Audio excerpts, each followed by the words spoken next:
vamos a ver un caso práctico que les mandé, ¿verdad? Nosotros hemos estado evaluando y analizando todo lo que ocurre durante el periodo escrito de la etapa de investigación. Ya les mandé una pequeña gráfica donde se desarrollan las cuatro o cinco actividades principales de esa fase, la fase escrita de la etapa de investigación que nos señala el Código Nacional. Nos dice: la etapa intermedia se compondrá de una fase escrita y de una fase oral, ¿no?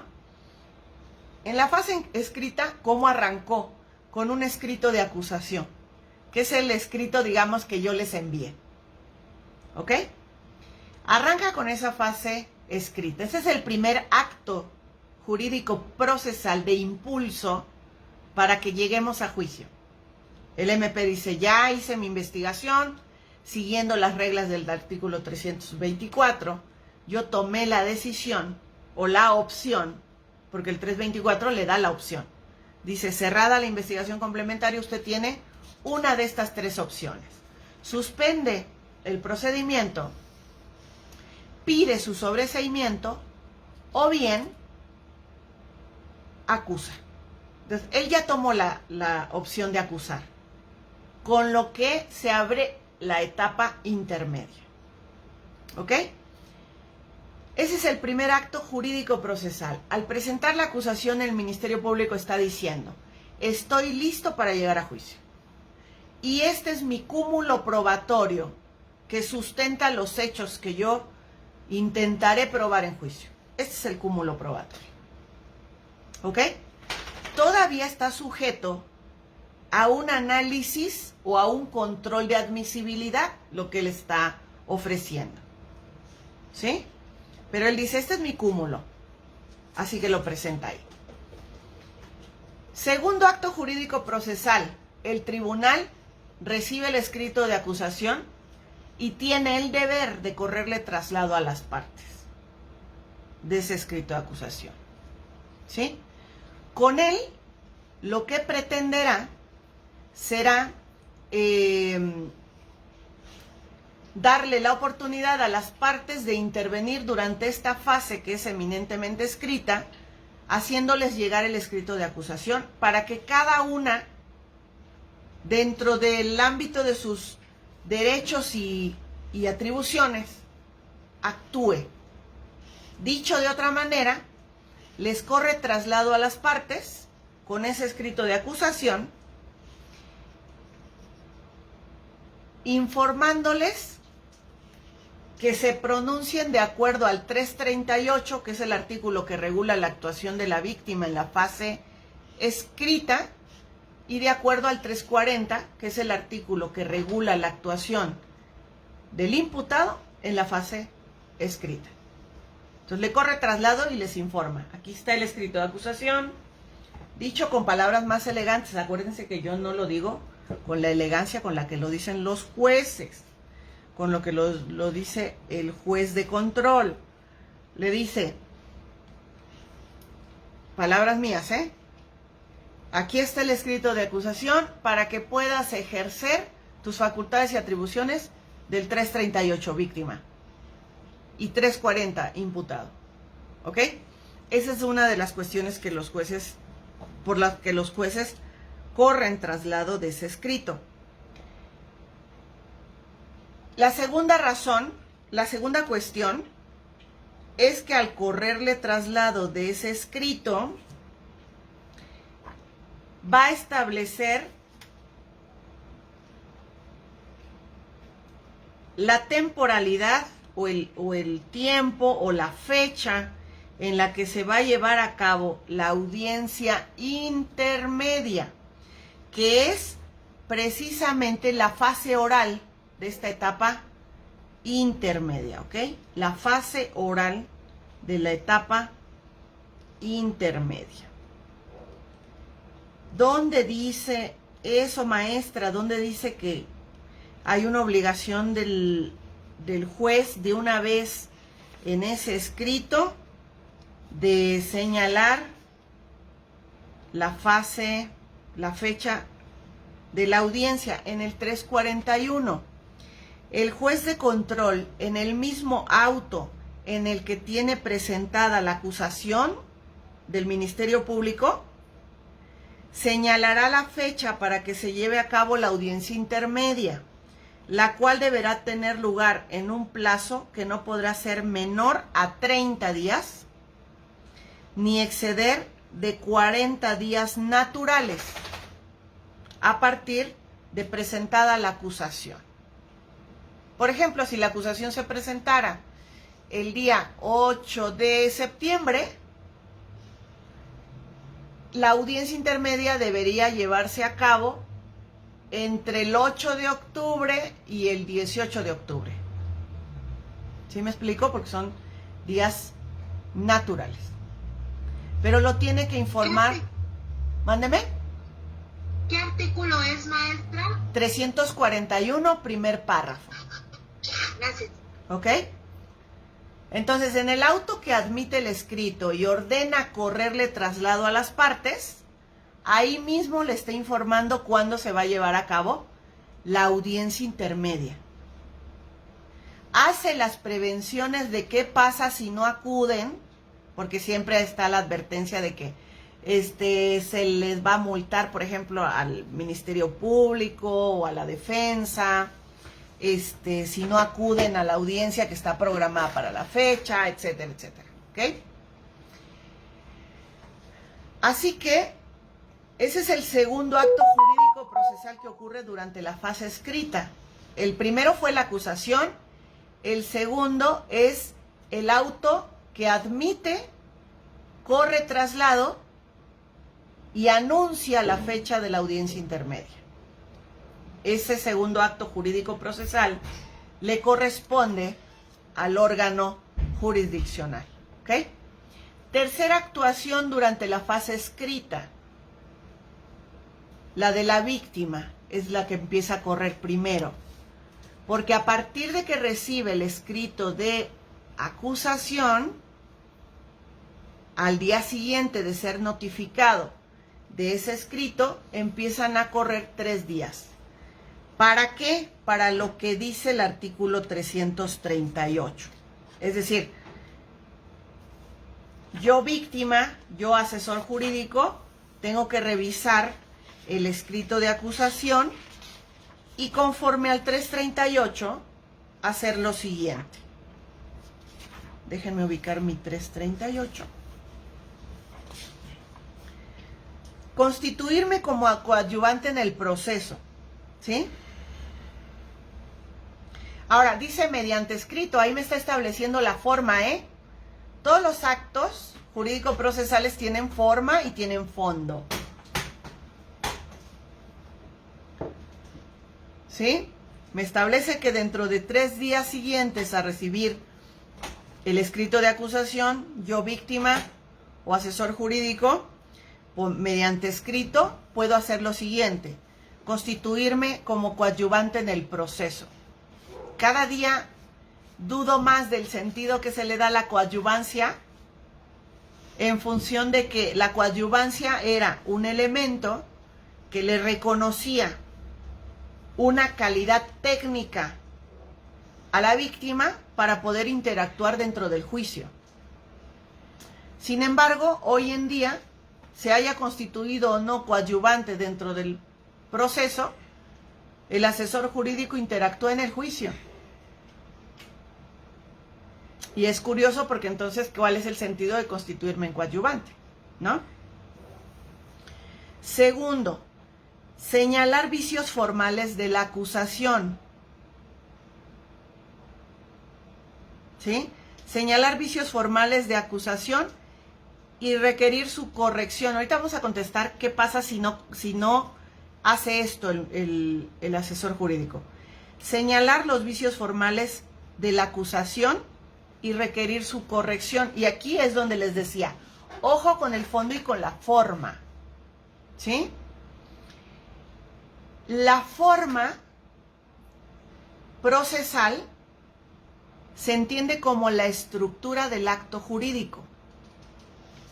La estructura del acto jurídico. Es como Voy a hacer un paralelismo, ¿no? Como en una casa.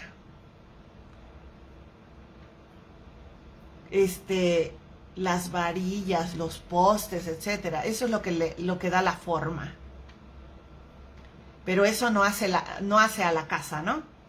Sin embargo, alguna de estas ausencias de alguna de esta forma puede hacer que la casa se venga abajo. La forma está establecida, por ejemplo, con el modo de realizar el acto jurídico. Si es por escrito. Y entonces las cuestiones de forma son cuestiones que no inciden en el fondo de la cuestión. Por ejemplo, durante el relato de hechos hay un error en un apellido. Turrubiates en lugar de Turrubiartes con una R intermedia. Hay que corregirlo. Alejandra en lugar de Alexandra. Hay que corregirlo. Benito Juárez con Z y con S y era con Z. El nombre de uno de los policías solamente viene su nombre y un apellido. O el nombre con 3 apellidos porque por ahí se le fue en el formato con el que estaba rellenando su escrito de acusación el MP, se le olvidó eliminar uno de los apellidos de uno de los apellidos del formato anterior que estaba llenando, ¿no? Ahorita le doy la participación a Enrique, nada más déjeme terminar esta parte.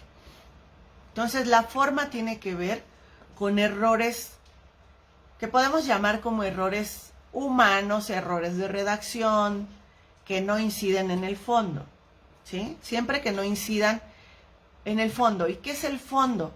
Cuando hablamos de fondo hablamos de derecho sustantivo.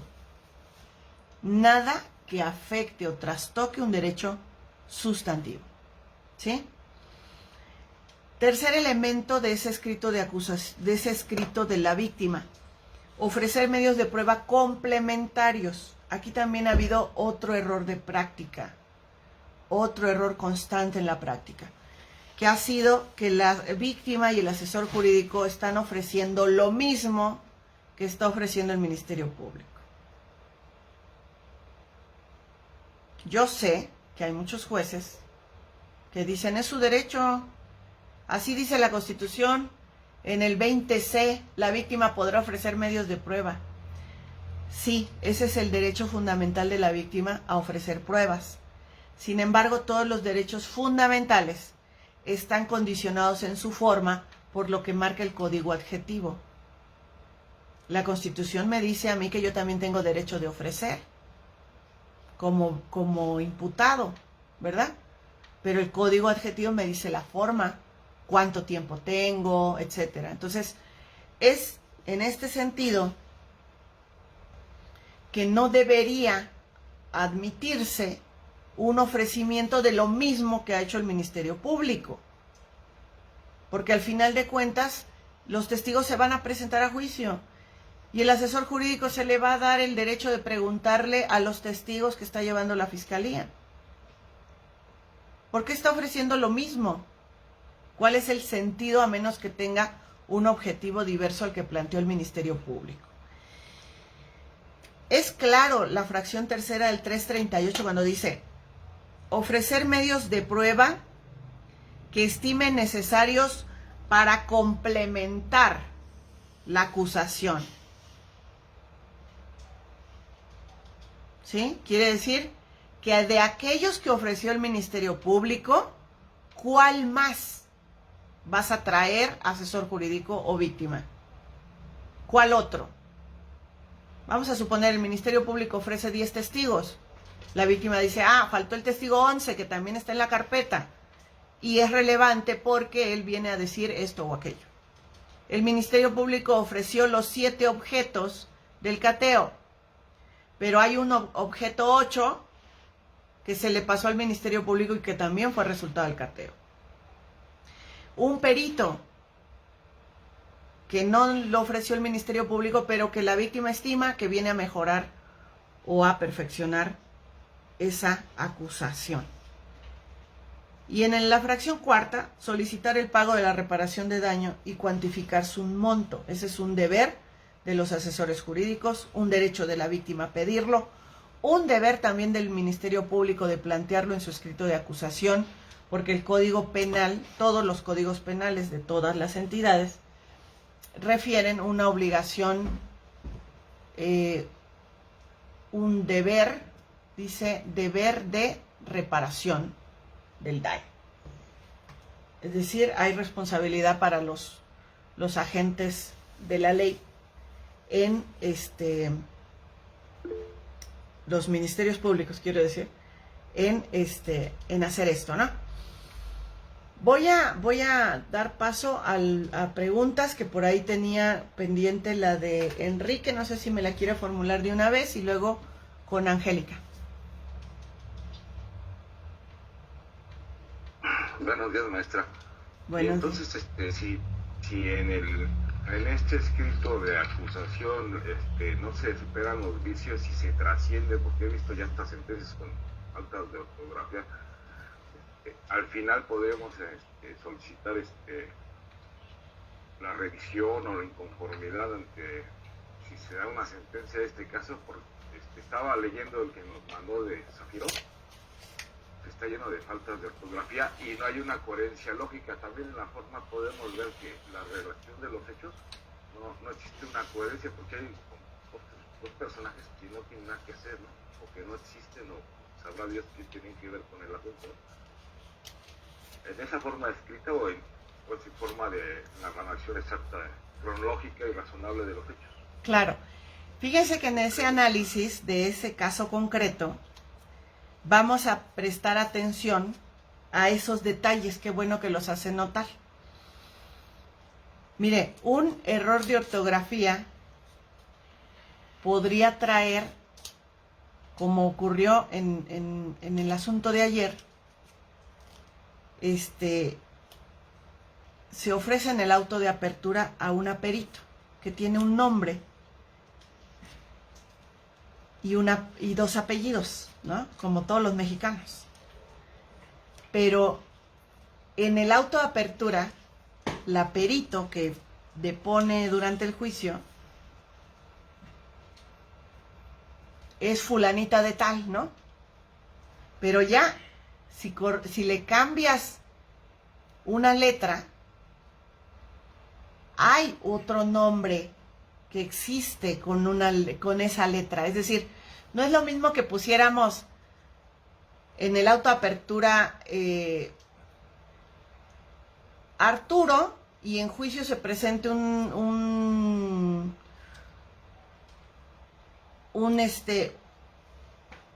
perito que diga no soy Arturo, soy Arturito, ¿no? Porque así dice mi acta.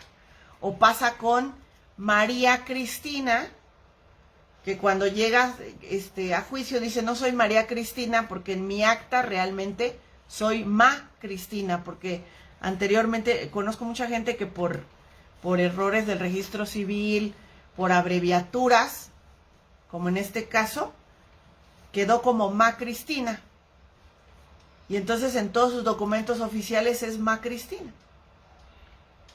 No es lo mismo ese tipo de error a que el error ortográfico haga inexistente el nombre, es decir, no existe en español ese nombre. Y en el caso de ayer, Alejandra es una persona, pero puede existir otra persona que se llame Alexandra, ¿no? Entonces, una cosa es con J y otra cosa es con X. Pero la gravedad radica... Claro, la gravedad radica además en que el apellido también cambia. Porque hay apellidos que existen de una determinada forma, pero le metes una letra intermedia y ese apellido existe, pero es diverso completamente, ¿no? Como el Hernández es una cosa y el Fernández es otra, ¿verdad? Pero, por ejemplo, si se hubieran equivocado, en lugar de Fernández pusieran una R, a lo mejor ese apellido con la R al inicio no existe en español. Entonces ya no es lo mismo Alejandra Hernández que Alexandra Fernández. Estamos hablando de personas absolutamente distintas. Entonces por eso es que a la víctima se le da la posibilidad de que revise ese escrito de acusación y pudiera ayudar a superar eso que podría ser un error de forma, ¿no? Si no lo hace, va a pasar ese testigo así con ese error, va a llegar a juicio y en juicio se van a oponer y van a decir, este testigo no existe en la carpeta. Este perito al que fue ofrecido es fulanito de tal. Y cuando llegue a juicio, resulta que no es la persona. Por lo que afecta a la esencia, ¿no? Así es. Y se destruye todo. Eso yo lo veo mucho en civil, pero ¿a poco también es aplicable a penas? Sobre todo en esta parte, ¿no? En esta parte en la que, por ejemplo, yo como imputado no haría ningún tipo de precisiones al escrito de acusación que me van a perjudicar, porque a lo mejor si yo hago correcciones y digo, a ver, que me precise quién es la perito Alexandra porque yo en la carpeta no la encuentro, pues a lo mejor me quité la oportunidad que tenía en juicio de poder evitar que se presente la perito. Entonces, eso sería tanto como hacerle un poquito la depuración al MP para que corregirle la acusación y que llegue la acusación bien hecha. A mí no me... ¿Cuál es el sentido, digámoslo así, no? Así que sí, hay que prestar atención en este escrito, en este momento el análisis va en ese sentido. Revisar muy bien cómo viene redactado, ¿no? Angélica. Sí, profesora, es en relación al escrito de acusación y la actuación de la víctima. En el artículo 35 del contenido de la acusación, en los últimos párrafos dice que el Ministerio Público podrá hacer una clasificación distinta. O sea, es decir, a la clasificación distinta por los cuales se les vinculó a proceso, ¿cierto? La pregunta es, en relación a la actuación de la víctima, si la víctima no está de acuerdo con esta clasificación jurídica que realiza el Ministerio Público en su escrito de acusación, ella lo puede hacer valer en su escrito donde señala los vicios formales, donde se constituye como coadyuvante, o ahí qué puede hacer la víctima. Mire qué pregunta tan interesante me hace y se la voy a contestar con un poquito de historia, porque es muy relevante lo que usted acaba de hacer notar. El Ministerio Público, cuando formula su escrito de acusación, establece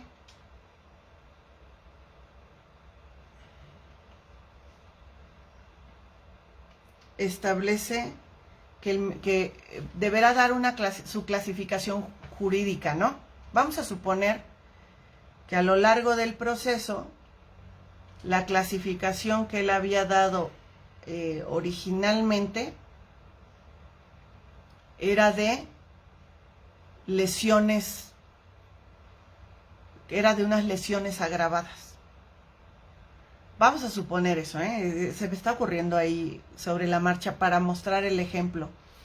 Lo que te está diciendo el penúltimo párrafo del artículo 335 es que el Ministerio Público, llegada la acusación, podría haber cambiado la clasificación jurídica con la que comenzó el proceso, diversa a la vinculación. Le tengo un caso, porque ya sé que a ustedes les gustan los casos prácticos. Tengo un asunto en Puebla por una tentativa de homicidio. ¿Ok?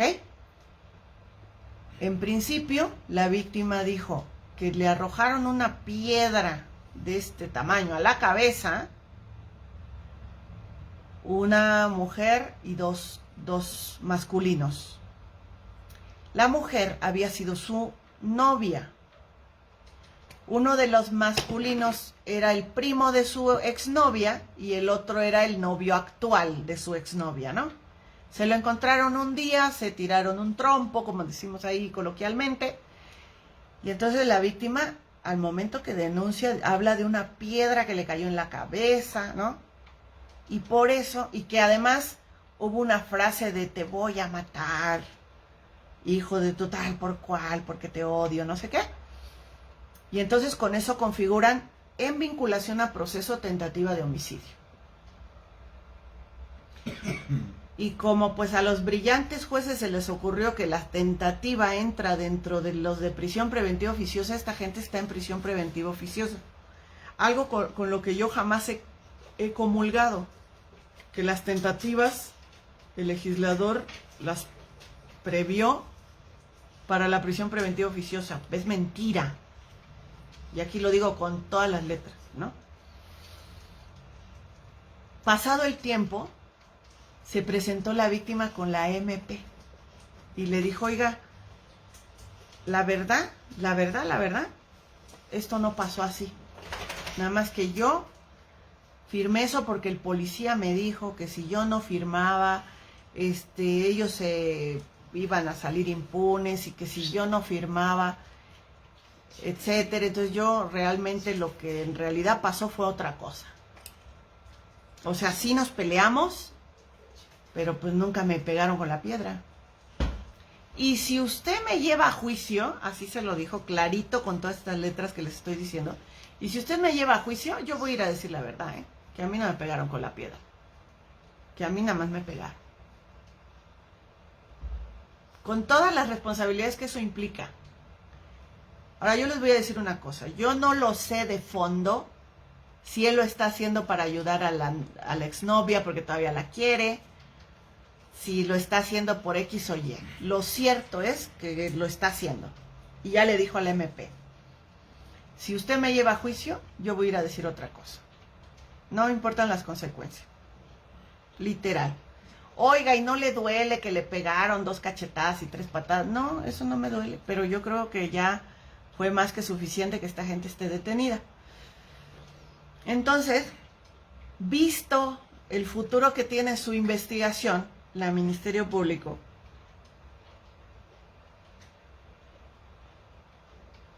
y la defensa platicaron de este asunto. O sea, ¿cómo va a llegar a intermedia? ¿Cuál es la clasificación jurídica que le va a poner? Y entonces, la defensa propuso traerle una pericial que contrarreste, digamos, un metaperitaje, que venga a revisar la pericial que hizo el primer perito, que modifique las condiciones por las cuales el hecho constituiría una tentativa de homicidio, ¿no? Un metaperitaje se llama. El metaperitaje es la evaluación que hace un experto de lo que hizo un primer experto en un caso determinado. Eso es un metaperitaje. No es una prueba de refutación, sino porque para refutar los hechos. Aquí lo que se está haciendo es una evaluación de la labor de otro experto. En ese metaperitaje se pone en cuestionamiento que no dan las condiciones por una tentativa de homicidio. Se cuestiona el tamaño, el peso de la supuesta piedra, el relato, la congruencia narrativa de la víctima, se pone en duda hasta la piedra. ¿Me explico?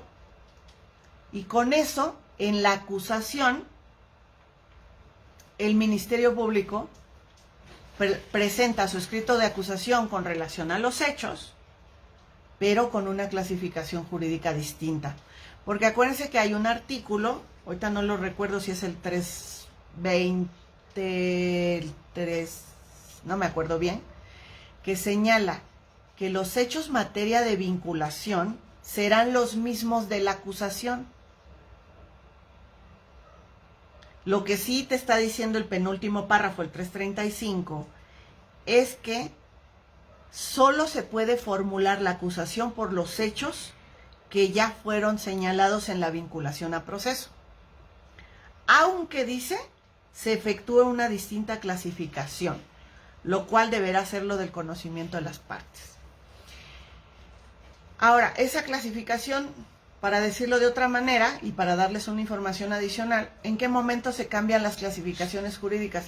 Se pone en vinculación una clasificación, se puede cambiar en acusación y se puede cambiar en los alegatos de clausura.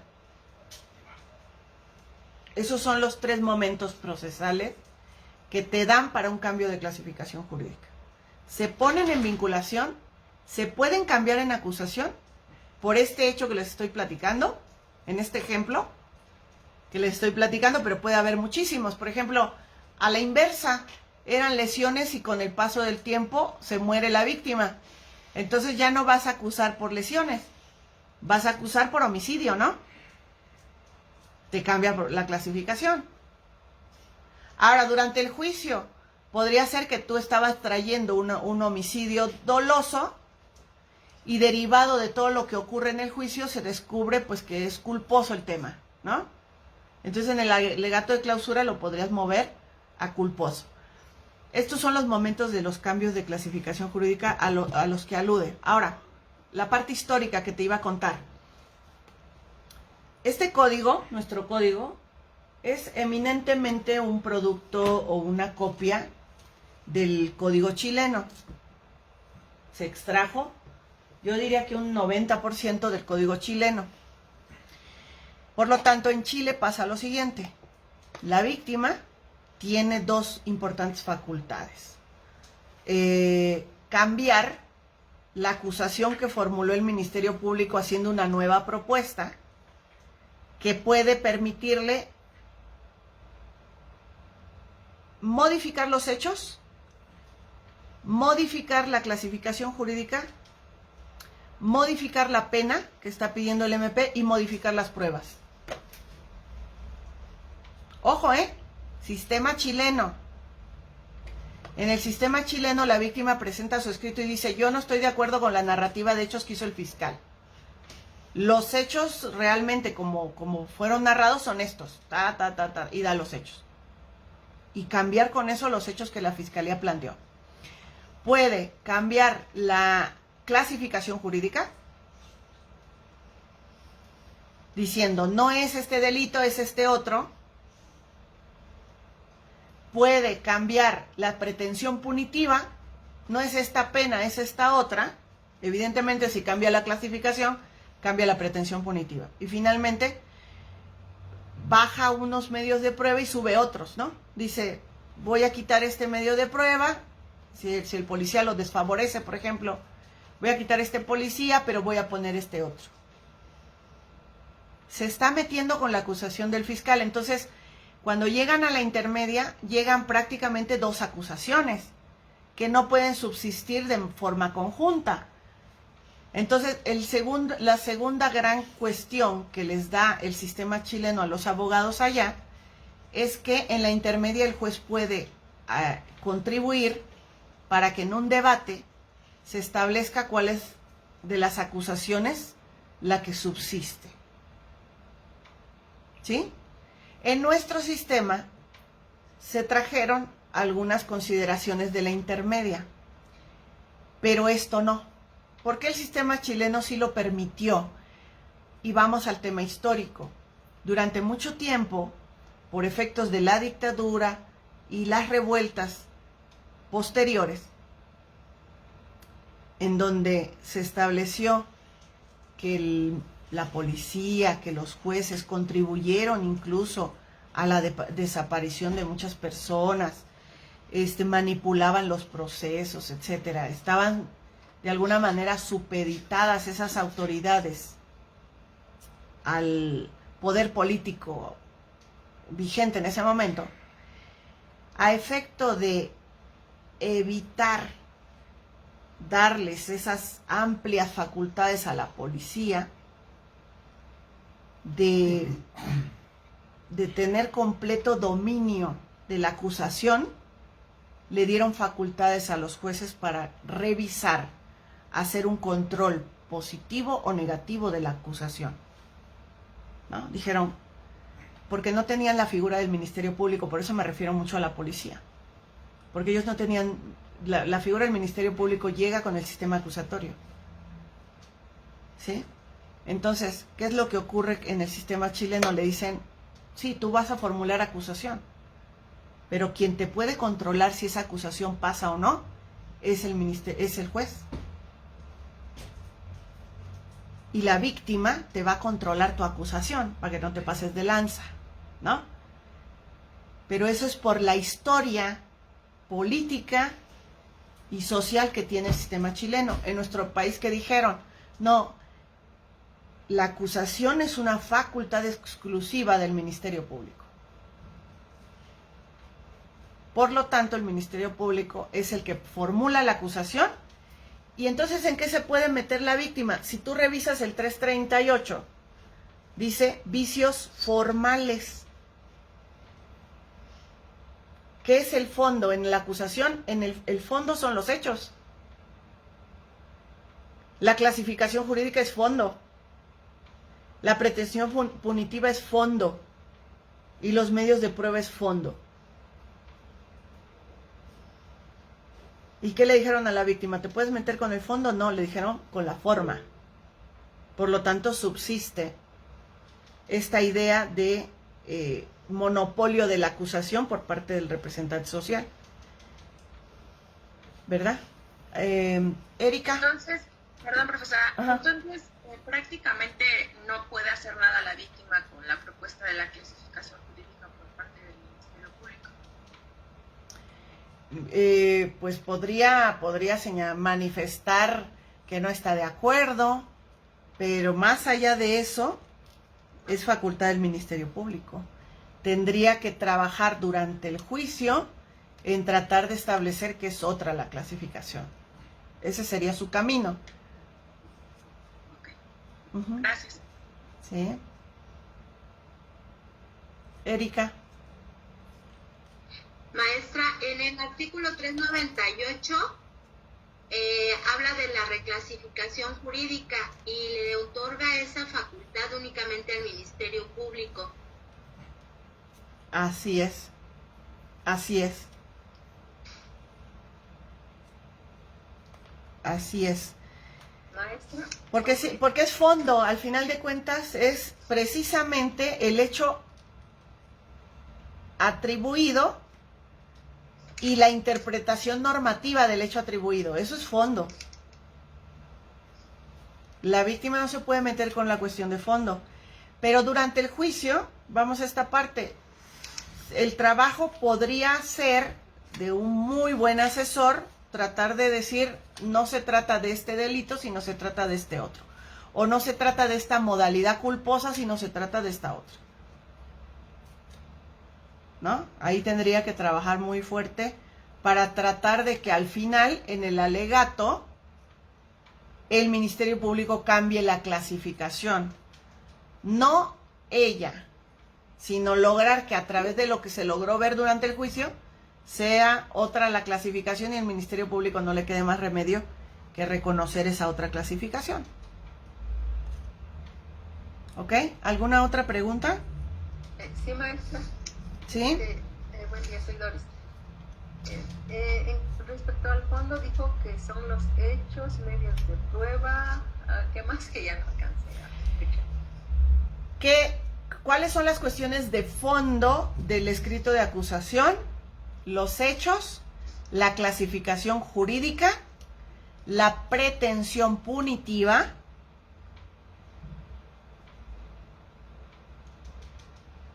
¿Sí? y ahí cuando yo digo pretensión punitiva, acuérdense que qué es lo que se pide siempre en una causa penal. Se pide que se encuentre penalmente responsable a la persona de X delito, que se le imponga tal pena y también que se le repare el daño. Entonces, cuando hablamos de pretensión punitiva, nos estamos refiriendo a esa pretensión también reparadora, ¿no? Porque es parte de lo que tiene que pagar el imputado en el caso de encontrarlo penalmente responsable. Y el cuarto elemento son los medios de prueba. Ajá, sí, gracias. Ok. Arturo.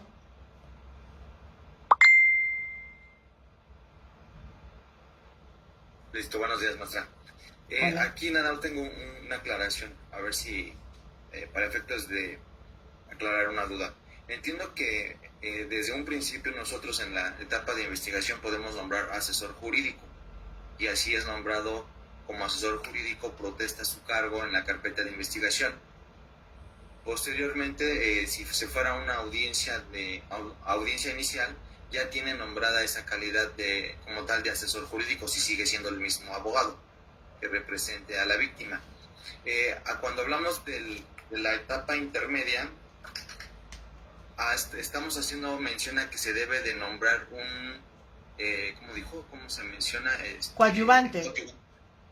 Es indistintamente esta coadyuvancia, si ya está nombrado desde un inicio en la carpeta de investigación, ¿tenemos que agotar esta parte de nombrarlo o es indistintamente el coadyuvante y el asesor jurídico?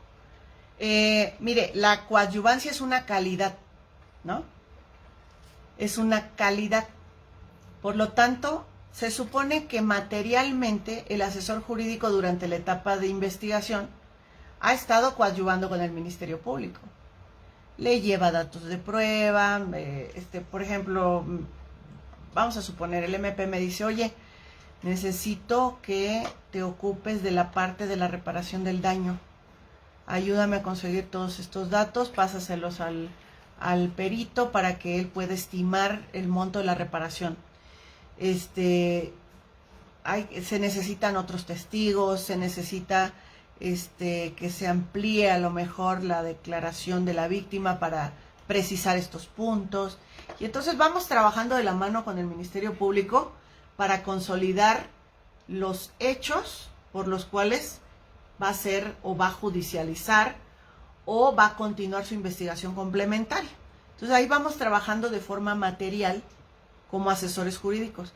Pero en intermedia se nos solicita o se nos da la opción, dice, de constituirnos en coadyuvante. Esta figura de constitución de coadyuvancia igual es la idea, también tiene su origen en el sistema chileno.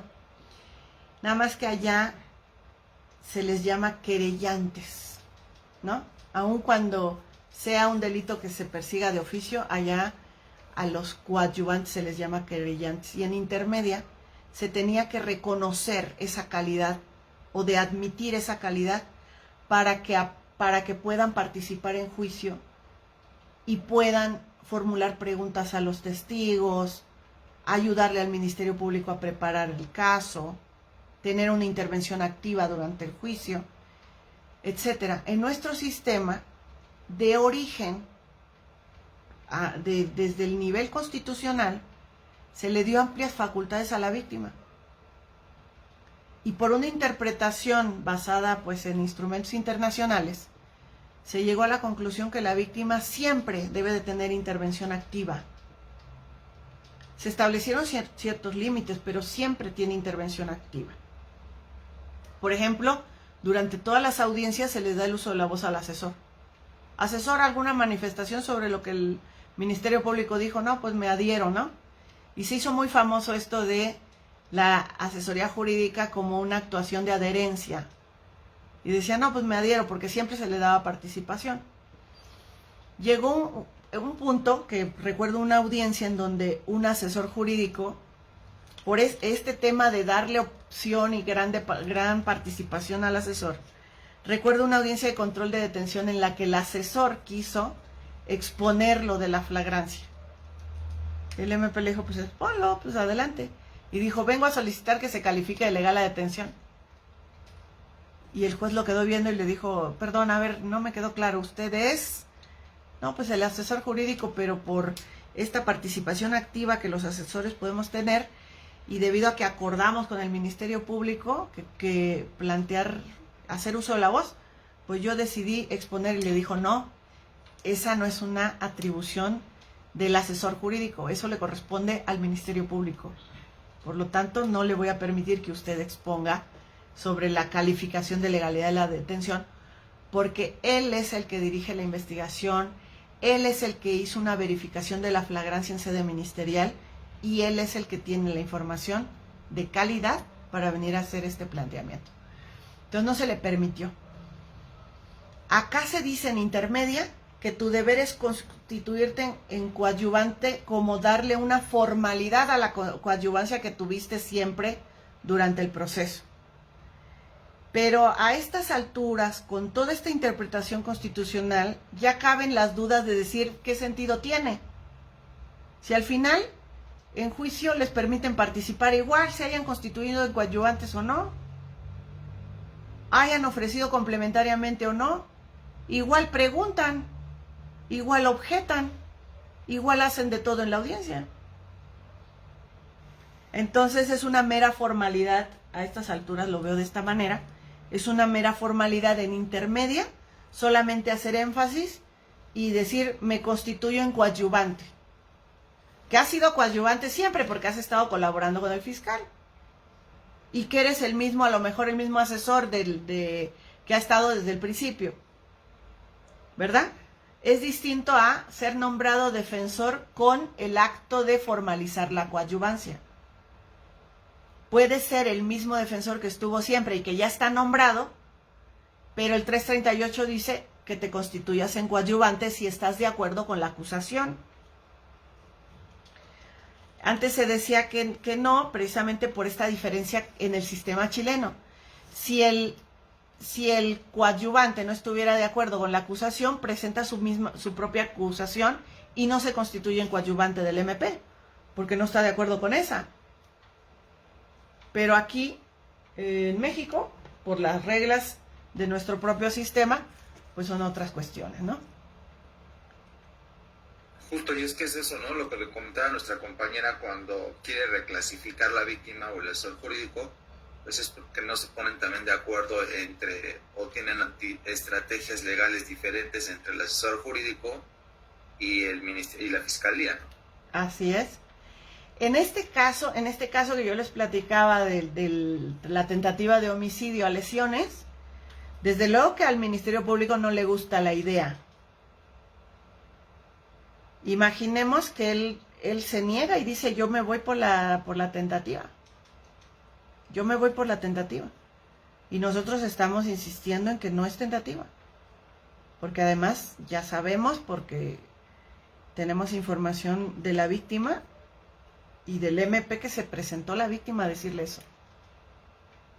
Entonces nosotros pugnamos porque se cambie la clasificación. Pero yo no puedo ir a la intermedia y decir yo vengo a proponer una clasificación distinta. Porque el juez me va a decir esa es una facultad del Ministerio Público en donde en el escrito de acusación él debe de plantearla. Imaginemos que con todo y la pericial que yo le lleve, diciéndole que no es tentativa, sino que de acuerdo a esta pericial debería de ser solamente lesiones, aún así el Ministerio Público se lo quiera llevar a juicio con tentativa, pues yo voy a tener que trabajar una estrategia distinta. Yo me voy a tener que estar contrapunteando con el MP en el juicio, ¿no? Siendo el asesor, siendo la defensa, desde luego ya soy el contra, pero siendo el asesor jurídico, yo voy a tener un problema porque yo tengo que representar los intereses de la víctima que me está contratando para que yo le diga al juez que no es tentativa, que son lesiones. Entonces imagínate que como asesor me voy a ir a contrapuntear con el propio MP, porque tengo que representar a mí, lo que siempre les digo a todos, y me van a disculpar y van a decir, la maestra es una abogada de las más inmorales que hay, porque luego hay unos debates históricos de la moralidad dentro del proceso penal. Pero yo les voy a decir una cosa, a nosotros nos contratan para contar historias en materia penal. A mí no me importa qué pasó, ¿no? Eso yo ya lo juzgaré en mi ámbito privado.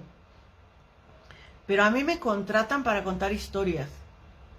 Nada más que yo le digo al imputado o le digo a la víctima, ¿qué historia quieres que cuente? Y dime qué tienes para que yo lo pueda sustentar, porque si quieres que cuente que fuiste a la luna y que estuviste allá 3 días, el día del hecho no estabas en la tierra, y no tengo forma de probarlo, pues contrata a otro, ¿no? Que tenga el mismo nivel de esquizofrenia que tú. Pero si me dices que ese día estabas cenando con tu abuelita y tu abuelita está dispuesta a venir a declarar y tienes forma de probar con testimonios y con geolocalizaciones y con X o Y cuestiones que estabas en otro lugar, claro, contrátame. Pues si yo para eso estoy, ¿no? Para ir a contar historias. Con el asesor nos pasa exactamente lo mismo, ¿no? Nos contratan para contar historias. Entonces yo no puedo contar la historia del MP si la víctima me está contratando para decir, yo quiero que usted vaya y que le diga al tribunal que esto no fue una tentativa de homicidio y que además me cuide porque yo sé que pues se puede venir una consecuencia en mi contra por haber declarado en un principio una cosa que no fue, pero yo lo hice de esta manera por esto. ¿No? ¿Qué pasó realmente? No lo sé, pero a mí me contratan para contar que fueron lesiones, ¿no? Y nos quitemos la moralidad esta de defenderías un culpable. A ver, perdón, el único que va a decir que una persona es responsable es el juez después del juicio.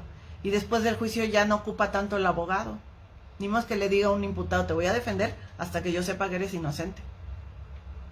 Pues solamente podríamos trabajar en reconocimientos de inocencia, ¿no? Y sería el procedimiento más común para los particulares. Y no es así. O sea, a ti te contratan para llevar todo el proceso. Lo mismo con un asunto de violencia familiar. Y aquí podemos entrar en los múltiples debates del condicionamiento que tienen ciertas víctimas en violencia familiar. Pero a 2 pasos de un abreviado, a 2 minutos de un abreviado, la víctima apareció. Y el imputado recibió información que dijo, la víctima se está echando para atrás. Dice que no hubo violencia familiar, que nada más ella se quería desquitar porque él era un canijo, que andaba con otras viejas y que se gastaba el dinero en X, ¿no? Y entonces ella dice que lo denunció por violencia familiar, pero que no hubo tal. A 2 minutos de que él reconociera el hecho en un abreviado. Y que le iban a poner como 7 años y medio.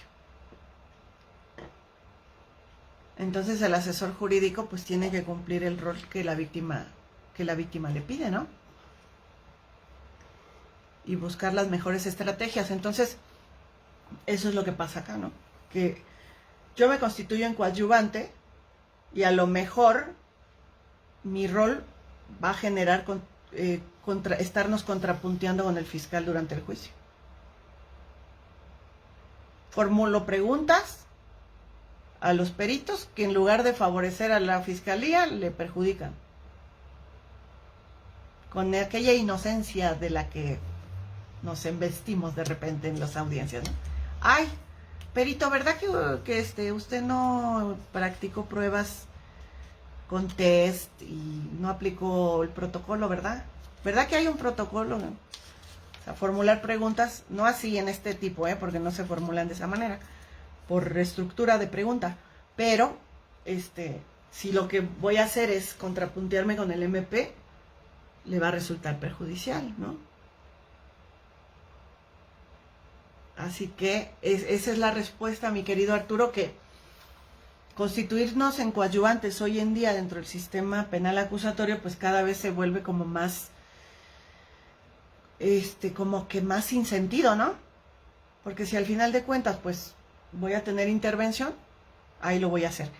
Y respondiendo a otra pregunta, ¿qué pasa si no me constituyo en coadyuvante y no presento este escrito? En la audiencia intermedia hay una intervención para cada una de las partes procesales. Incluso en ese momento se podría hacer una manifestación sobre esa constitución de coadyuvancia. Claro que rompe un poco con las reglas de los derechos que precluyen, etcétera, pero al final de cuentas, viendo cómo se maneja este sistema, fíjense, los derechos precluyen. Entonces yo tenía, la constitución de coadyuvancia es un derecho. Yo tenía 3 días para constituirme en coadyuvante, ya habría precluido mi derecho si lo hago en juicio. Pero si los jueces hacen una interpretación sistemática de los derechos de la víctima y a la intervención dentro del proceso y activamente participar dentro de su propio proceso porque es visto como una fuente de restauración, en intermedia lo va a decir y el juez va a decir, sí, se tiene por hechas las manifestaciones, ¿no? Como coadyuvante y punto. Se le va a permitir esa constitución de coadyuvancia en plena audiencia, ¿ok? Bueno, vamos a hacer un pequeño receso.